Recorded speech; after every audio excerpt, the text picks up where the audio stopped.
Hi, welcome back to SouFLoTV again, everybody. It is your host with the most. Call me crazy. Call me crazy. But I did say this before. I said don't count Sha'Carri out. Something is funny that's going on in Sha'Carri Richardson's camp, and I spoke about what I thought it was from before. We'll revisit what I said before. Alright? But in the meantime, let's deal with breaking news, what it is at the moment, what Sha'Carri Richardson has been up to lately, and what it's looking like for the future. Right now, we have the Jamaicans on the front line that are saying she cannot compete with us.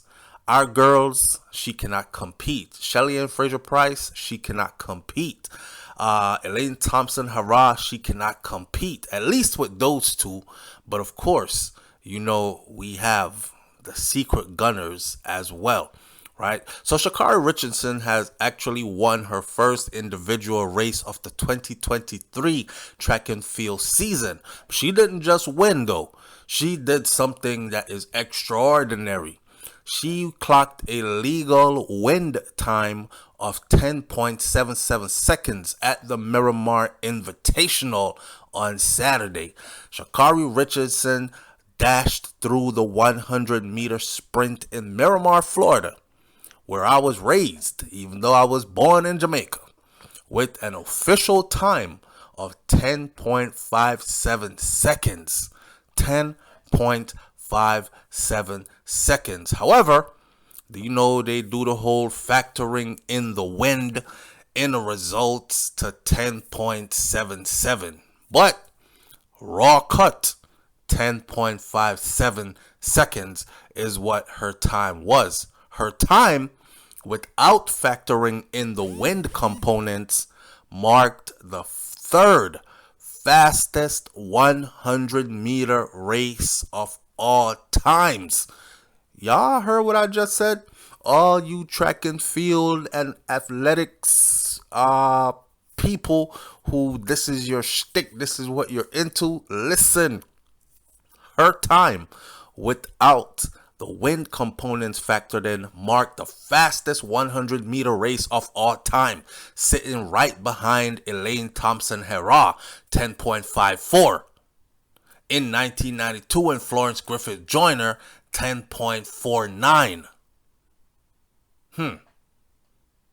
I don't see any Shelly and Fraser Pryce in there. Yeah. The 23-year-old completed her first race of the year last Saturday in the 4x100 at the Texas Relays that is held in Austin, Texas, where she finished second.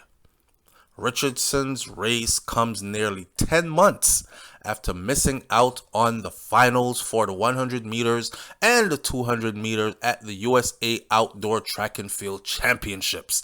Now, as a result of that, she did not compete in the 2022 World Athletic Championships, and in 2021, everybody knows this famous part of her story.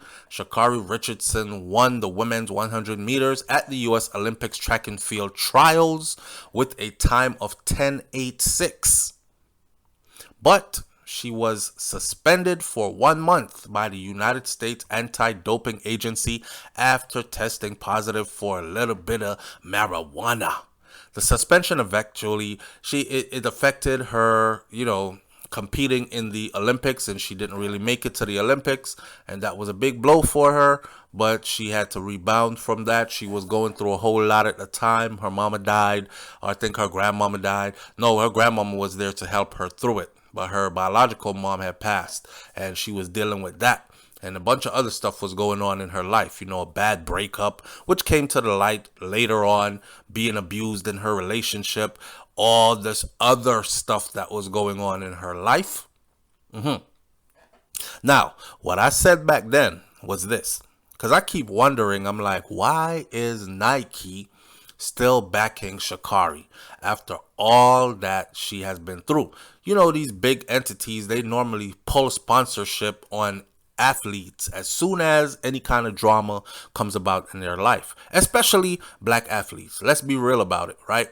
An accusation can get all your sponsorships pulled, let alone an actual positive test. But Nike stood with her. And I said, there's something going on in her camp. What's going on in her camp? Because ain't no way she ran that fast, qualified for the Olympics, a little bit of marijuana in her system, she's not able to go, and then suddenly she can't even run that time again. That makes no sense. If you can run that time, you can run that time, period. You should be able to run it and repeat it, right? All right. This is what I thought was going on. I said, listen, everybody loves a story of triumph. Everybody loves a story of somebody who has fallen and been through hard times, and then they got up and dust themselves off and made it to the top again. Everybody loves a struggle story that ends up with a winner. Everybody loves that kind of a story. And I think that somebody is saying, let's make Sha'Carri that type of a person. She will be an inspiration to all the young ladies out there of different diversities who look up to her, to say never give up, never stop going, never stop listening to your inner voice. You got to tune out the noise, because there's a lot of people that are making a whole lot of noise. If you go into the Jamaican crowd and you hear some of the stuff that's said about Sha'Carri, hell, just get online and read some of the comments about her. And I mean, fair is fair. She has said some stuff, or she has shared some posts, or giggled and laughed at, or showed approval for some unsavory things that have been said about Jamaicans. Like the one time where somebody said something about Jamaicans live in their huts and they go to their watermelon stands barefooted every day, and they, you know, that kind of stuff. And she's under those kind of posts, just crying, laughing face, and Jamaicans didn't take to it too kindly. So when the Jamaican sprint champions ran her down on the track, you know, Jamaicans let loose in that comment section and had all types of things to say about her. But it ain't only the Jamaicans. A lot of other people did. What I will say is she does have a lot of support from the United States of America, and they do see her as one of those who will emerge at some point in history as one of those top persons in track and field. She looks to be the one who can possibly bring home an Olympic gold medal. And when that happens, it is going to be one of those kind of moments like, I told you so. I told you she could do it. Look, she did it. She's been to hell and back. She wanted this.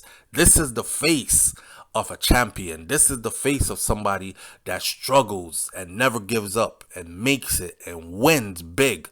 Blah, blah, blah. I think that's what's going on. And of course, if the story ever gets that big to where Sha'Carri is able to bring home Olympic gold, per se, you can imagine how good this would look for Nike, the brand. Not only that, you can imagine just how good this would look for Sha'Carri's brand. She will now be commanding thousands, if not hundreds of thousands of dollars for interviews and appearances and all this other stuff. Hell, if I was her, I would end up having my own strain of marijuana and all this kind of things. You know what I'm saying? But I am pretty impressed at the fact that she was able to clock this 10.57 in 100-meter sprints, and the fact that history shows that this is the third fastest time in history in the women's 100 meters, with nobody else there but Elaine Thompson Herah and, of course, Florence Griffith Joyner, or Flojo. No Shelly and Fraser Pryce.